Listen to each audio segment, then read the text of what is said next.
Dr. Kevin Kavanagh. He is with us. He's a retired physician, and he is also the founder of a national organization called Healthwatch USA. Good morning, Dr. K. Good morning, Jack. How are you this morning? Doing very well, bright and chipper, and ready to go. Tell us briefly what is Healthwatch USA? Well, Healthwatch USA is a nonprofit patient advocacy and healthcare policy organization that's national in scope. We deal with many different issues, but the main one which we've concentrated on over the years is infectious disease. And this year, on June the 15th, we're having a very large international webinar. Our speaker is Deputy Secretary Carolyn Clancy from the Department of Veterans Affairs, along with a number of other renowned national experts from around the world. So I think it will be very, very enlightening to know what's happening in the other world. This pandemic just isn't affecting the United States. It's not some political hoax or political issue. Every country is struggling with this, some much worse than the United States. This is very interesting. Let's start with this. I read this morning the first people who receive COVID-19 vaccines may be needing to get booster shots as early as September. The Pfizer CEO announced details in a virtual event on Wednesday, saying, this is his quote, "The data that I see coming, they are supporting the notion that likely there will be a need for a booster somewhere between 8 and 12 months. And then the Moderna CEO agreed with that information, confirming Dr. Anthony Fauci's suggestion for booster shots. And the next round of shots are expected to be free like the first shots. What's your opinion on that? Well, I think it shows how serious and tough this virus is. Not only are they talking about a booster for the original variant, but there may also be another shot for the South African variant that's available. And of course, we've got the Indian variant now we have to worry about. So it's possible that within a 12-month period of time, to stay immune to this pathogen, you're talking about having 4 shots. And on the face of it, Jack, I can tell you, I think that's going to be something that's going to take a lot of selling with a certain segment of our population, because we have at least 50% right now that don't even want to get one shot. I mean, it seems like the vaccinations are stalling out. And so this is, I think, very unfortunate. If you look at what's happening in England, they are right now trying to hurry up and advance their vaccination scheduling. As you know, they've only given out one shot to the majority of their people. The idea there was one shot will give you good immunity. We'll wait several months for another shot. Well, the variants, and especially this Indian variant, doesn't play by those rules. You will need 2 shots to give you any sort of immunity or protection, and that probably isn't going to be 100%. And they have jumped 28% in the last 2 weeks of cases with this Indian variant. So it's quite disturbing, and they're talking about holding off reopening. Now, they haven't had a spike in cases yet. They're down low, similar to the United States, but they're taking a wait and see what happens approach. Prepare for this variant, see what the effects of the variant are on the vaccine, see what it does in our nation before deciding on fully reopening.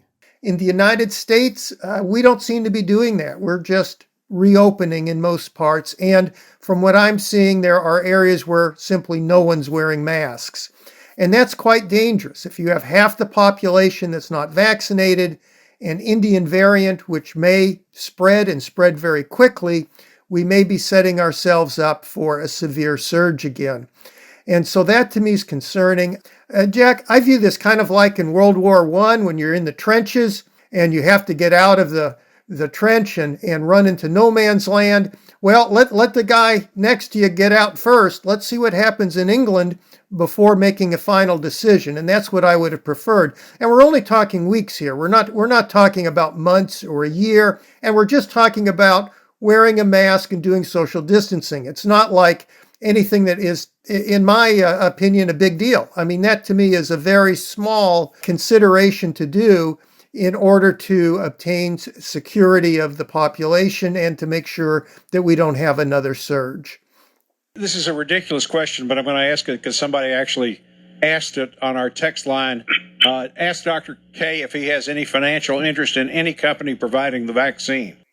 Absolutely not. I'm retired. I exist off my savings and retirement from long ago. I don't have any financial investments in those companies. And in fact, if I did, I couldn't sit on the grant review boards or federal advisory panels. That all has to be declared. So no, I don't. Okay. You sent some information to me yesterday, the beginning of which says CNN reports that the average COVID cases in the U.S. are the lowest that they've been in almost a year, currently averaging 32,000 new cases and lowest number of cases reported since last June. Kentucky had 575 cases and test positivity rate of 2.7%. That proves that the vaccine works. But now some people are going to say that and say, see, we don't need to be wearing the masks. Well, and if everything stayed the same, they'd be correct. But the problem is with a lot of the individuals and the narratives that you're hearing is that they're using what happened with the original virus that the vaccine was designed for versus these new variants. And they are quite severe. Just look at what's going on in India and these new variants, which will be coming into our country. Now, I'd also like to say, well, let's just wait till they come here. The problem is we don't have a very good monitoring system. We've been, as you know, kind of testing averse over the past year, and we don't have a way of accurately tracking in our communities the spread of these variants. You need to have a really robust system of genomic testing, in other words, sequencing these viruses, and we don't have that up and running yet. So we don't have an early warning system. We have half our population not vaccinated. In my opinion, we may be sitting ducks for this variant. All right, that leads me into a question from Todd. Todd says, and I think this is a good question, ask the doctor to explain how the Indian and South African variants are getting here if we're not allowing people to come in from other nations. Well, I think we are. They're coming in every way they can. You can fly in, you can come in across the border fairly easily down south, and there's very little checks and balances. Some countries require quarantine for 2 weeks. I don't believe we're doing that. And so these variants can be spread quite easily on the plane. I mean, you could be in a terminal in Paris, intermingle with someone from India, pick up the virus, and even though you're from Germany, fly into the United States and spread it. And there have already been some cases reported here, hopefully with contact tracing. They've been snuffed out and are not spreading silently in the community. But no, the notion that we have closed borders, I think we don't. And that's something that definitely would have helped. And that's something that I did agree on with President Trump when he closed down the borders and some of the travel early on last year. Granted, it didn't completely prevent the virus from entering, but it slowed it down, which could have gave some time for our public health systems to gear up to meet the challenges. Let's go to the phones. You're on the air with Dr. K. Good morning. Yeah, I was wondering, I was just following up on whoever asked that prior question. Where does Healthwatch USA receive funding from? And did those organizations receive funding from the Gates Foundation? All right, that was about funding from our organization? Yeah. Basically, it's just donations from the board of directors, primarily myself, but we've got very little costs. I mean, everything we do is online.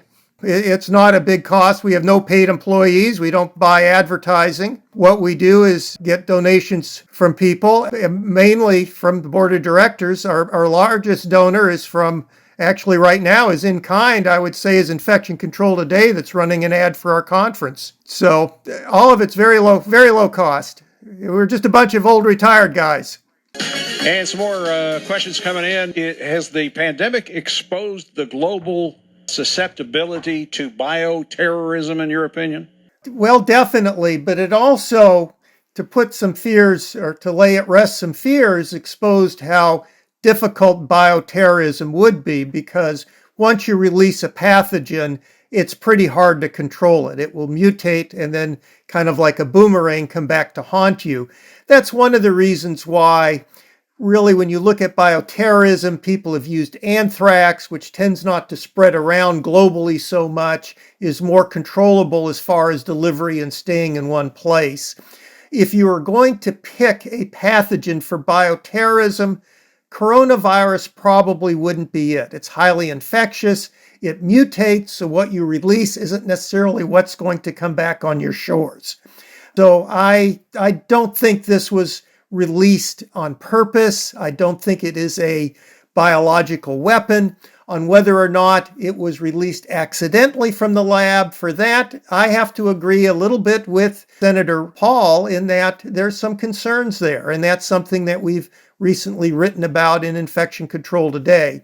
And so I think that that is something that is of concern. Certainly it shows that we need to be prepared for this. And we're not going to prepare for the next pandemic if we just shrug this one off and say, oh, it's nothing to worry about, this really didn't happen, et cetera, et cetera. No, we need to gear up with better ventilation of our buildings, get our mask supply and our PPE supply firmed up, and make sure that we have onshore manufacturing capabilities. We need to make sure that we check people that are coming in from other nations. And that may involve a vaccine passport if you want to have international travel. So I think there's a lot of preparations that need to be done to make sure that we learn from this event. And whether or not you consider this to be terrorism or not, it doesn't matter. What is on our shores is what we need to deal with. And we need to deal with this efficiently, and we need to prepare for the next wave. And is that an improved genomic surveillance system? Definitely. We need to have that. Some countries are looking at 5% of the specimens or the positivities that are coming through, and looking at community spread. What we're doing here in the United States is looking at abnormal cases. In other words, someone who's symptomatic. But you could have a lot of asymptomatic spread through the community before you're tipped off to it. And that's what happened initially in the pandemic with the coronavirus up in Washington State. So surveillance and testing is key, and we need to make sure we're set up to do that. So basically you're saying you don't think it was intentional from the Wuhan lab, but it could have come from the Wuhan lab. Is that what you're saying? Well, definitely. I think that that is still an open question. There was a recent letter published by 18 prominent scientists. They were from Cambridge and Harvard, and this was bringing this into question, saying, look, we need to look at this because there are some questions. The type of research that was being done on these coronaviruses worldwide, if you read it, it was just chilling. They were substituting individual amino acids, seeing how they would become more resistant to antibodies, how they would spread more, becoming more infectious. I mean, it's something that you really need to think, should this research have been done? And this is what the virologists were doing. So a lab mistake or releasing it by an accident, I still think that's on the table. Hey, Dr. Kevin Campbell, hey, thank you very much, sir. We'll talk to you next week. Thank you, sir.